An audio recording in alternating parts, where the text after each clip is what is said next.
Doctor Babasaheb आंबेडकरांचा, doctor Babasaheb आंबेडकरांचा। सगळ्यात प्रथम तर सगळ्यांना जय शिवराय, जय ज्योतिबा आणि जय भीम सगळ्यांना आणि जय संविधान। काय बोलावं मला काही समजत नाहीये, पण आज संविधान दिवस आहे हे सगळ्यांना माहिती आहे। कुठल्या पण महापुरुषाने कुठल्या विशिष्ट जातीसाठी काम नाही केले आणि त्याच्यामध्ये स्त्रियांसाठी ज्यांनी काम केले ते माझ्यासाठी पुनर्जन्म देणारं व्यक्तिमत्व आहे। मग ते महात्मा फुले तर आहेच, ज्यांनी शिक्षण दिलं, त्यानंतर रघुनाथ कर्वे ज्यांनी संतती नियम देऊन स्त्रियांचं आयुष्य सुकर केलं, आणि तिसरे म्हणजे जे कायमच ज्यांना पिढ्यानपिढ्या त्यांचं ऋण फिटणार नाही असे डॉक्टर बाबासाहेब आंबेडकर, ज्यांनी हिंदू कोड बिल, म्हणजे आज मला शोकांतिका आहे की मी जेव्हा जय भीमचा नारा लावला तेव्हा मला पोलीस स्टेशनला घेऊन येणारी जी महिला होती तिला पण म्हटलं, बाई आज तुझी वर्दी घालून मला घेऊन चालली ना पोलीस स्टेशनला, हे पण त्या बाबासाहेबांची कृपा आहे बरं तुझ्यावर। मला हसायला आलं, मी अजूनही आनंदी आहे, मला काही वाईट वाटत नाहीये। माझी नोकरी, माझं प्रमोशन मला काहीच कळत नाही, कारण माझ्या बाबासाहेबांनी हिंदू कोड बिलाचा जो राजीनामा दिला होता तो माझ्यासारख्या महिलांसाठी दिला होता।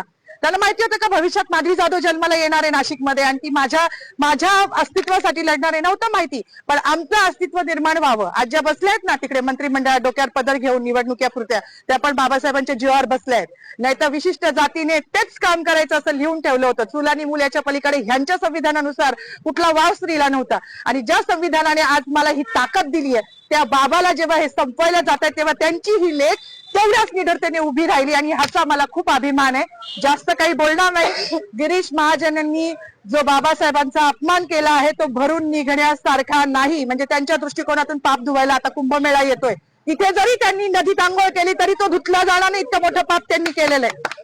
त्यांचं पाप जेव्हा संविधानाच्याच मार्गाने त्यांच्यावर ॲट्रॉसिटी दाखल होईल ना तेव्हाच ते धुतलं जाईल।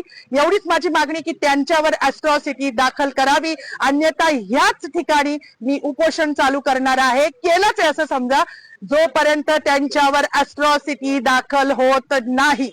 बाकी मला काही म्हणायचं नाही। पुन्हा एकदा जय भीम। बाबासाहेबांचं नाव आहे जो संविधानाला कारणीभूत आहे, त्याला तुम्ही संपवायला निघालाय। पालकमंत्र्यांची फार मोठी चूक आहे मॅडम, माफी मागणार नाही, पण पालकमंत्र्यांची चूक पदरात घ्यावी।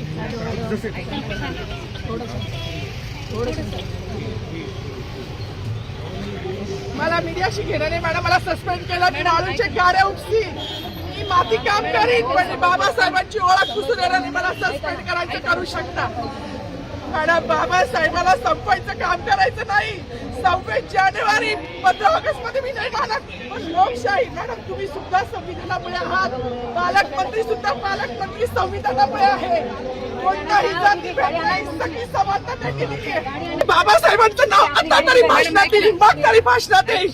ज्या लोक संविधानाला लोकशाहीला कारणीभूत नाही त्यांची नावं वारंवार घेतली गेली, मग जो संविधानाला कारणीभूत आहे तो प्रजासत्ताक दिनाचा जो मानकरी आहे त्याचं नाव भाषणात का नाही?